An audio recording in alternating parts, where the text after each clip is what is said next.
if I'm an Anthropic, I actually probably want SpaceX to go public first and get this kind of valuation because that makes Anthropic look like maybe a $4 trillion company. I have two wrinkles that I think could, not artificially, but could structurally boost the share price of this, Kyle.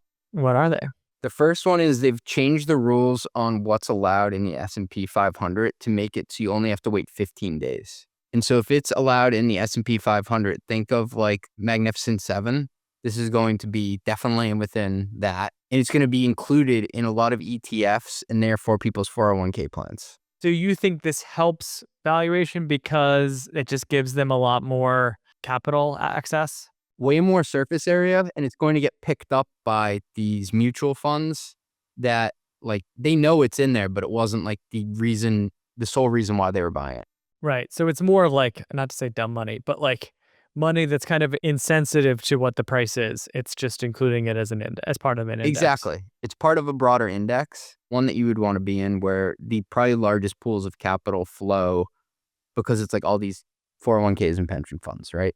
That's one potential wave. What was the other one? The second thing is the allocation they're making for retail investors. So typically in an IPO, only maybe 10% is allocated for people like you and me to buy. I think it was when Figma went public. Everyone was complaining that on Robinhood they couldn't buy any shares because there wasn't enough float. They'd be like, oh, I put in an order for 2, I got 0.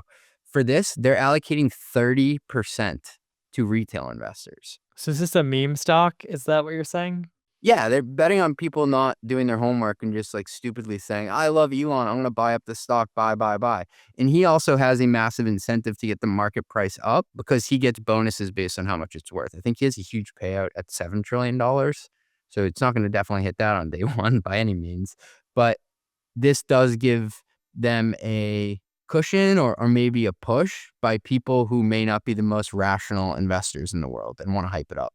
And who he can access through owning a social media platform. He can hype up his own stock. I know you disagree with me, CJ, or I think you disagree with me, but this to me feels like GameStop meets Comcast meets like just market insanity. Space, Kyle, space.